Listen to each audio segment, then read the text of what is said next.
Ламікон обирай, скажи грибку прощавай. Спонсор показу «Фармак». Dear Charles, dear colleagues, thank you very much. Greetings to you all, and thank you for inviting me. I started this week with a visit to the front line and two of our regions, Donetsk and Zaporizhia. Most of them combat operations, both offensive and defensive, are concentrated there.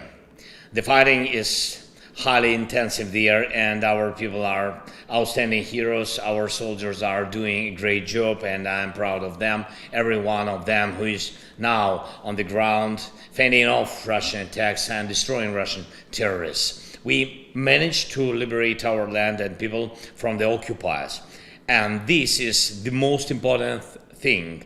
The more successful our soldiers are now, the longer Russia will not pose a threat to Ukraine and our entire Europe. History clearly demonstrates that unsuccessful aggressions always make dictatorships weak. And in fact, this is what we are seeing in Russia right now. And we are seeing their weakness, which we so badly need. The weaker Russia is, and the more its bosses fear mutinies and uprisings, the more they will fear to irritate us. Russia's weakness will make it safe for others, of course, and its defeat will solve the problem of the war. Dear colleagues, partners, I'm grateful to all of you who's helping our defense against Russian aggression. Thank you for every air defense system provided to us. They do save lives, it's truth. And thank you for the European initiative on 1 million shells and rounds for Ukraine, for our tank coalition, and for all the defense packages that have been provided to our country. This is truly historic cooperation for the defense of Europe. Ukraine is grateful to Lithuania and Poland, and we will not allow Russia or its terrorist groups to even try to undermine the security of the Lithuanian and Polish people from the territory of Belarus.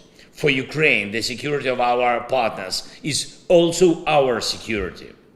Yesterday, by the way, Mr. President Nausėda and President Duda visited Ukraine, and we exchanged assessments of the situation in Belarus and the challenges it presents. Ukraine's position is absolutely clear. Any attempt to blackmail Europe, any attempt to do something against Europe should be treated equally by the whole Europe. If someone, somewhere, threatens one or another European nations, it is absolutely natural to stand up for that nation and eliminate the threat. Another important thing to mention in the context of security is sanctions. And I'm grateful for the recently adopted 11th sanctions package of the European Union, which continues the fair policy of pressure on everyone who makes aggression possible. It is important not to stop imposing sanctions. The fewer pauses there are, the less Russia will adapt to the pressure on it, and the less it will think of ways to circumvent the sanctions. And I'm grateful that the 11th sanctions package pays attention to Russia's attempts to circumvent sanctions through third countries. And this attention should be strengthened in the 12th EU sanctions package. Many of missiles that Russian terrorists are now using against life in Ukraine are newly produced and contain critical components made by companies in the free world. This cannot be tolerated. Together we must stop Russia's use of free world technologies for aggression against freedom. We also cannot tolerate what Russia is doing to our Zaporizhia nuclear power plant. Let me remind you that this is the largest nuclear power plant in Europe. Russian terrorists have mined it And we have specific information from our intelligence, and we have presented it in particular to diplomats of European countries, as well as information about Russia's use of foreign parts for missile production. The Russian nuclear industry deserves sanctions in response to Russian radiation blackmail. Dear colleagues, tomorrow the Swedish presidency comes to an end, and I would like to thank Sweden and personally Prime Minister Kristersson for their effective work. Over these 6 months, Europe has become stronger, I'm sure. On behalf of all Ukrainians, I want to thank you, dear leaders, and you, Charles, and you, Ursula, and you, Roberta, for making important economic and political decisions that help us defend our freedom and Europe. Unfortunately, there are things that do not help us, but if solidarity continues to work, if our security and economic cooperation is not broken by artificial and illegal restrictions, if Europe's long-term and principled decisions continue to send signals to the world that Europe believes in peace, then this war will definitely not drag on.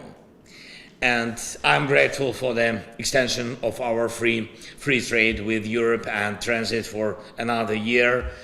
And every manifestation of solidarity, every manifestation of unity is now life-saving. And I'm grateful for the proposal of a long-term financial instrument of the EU in the amount of 50 billion euros announced by the President of the European Commission, von der Ляєн.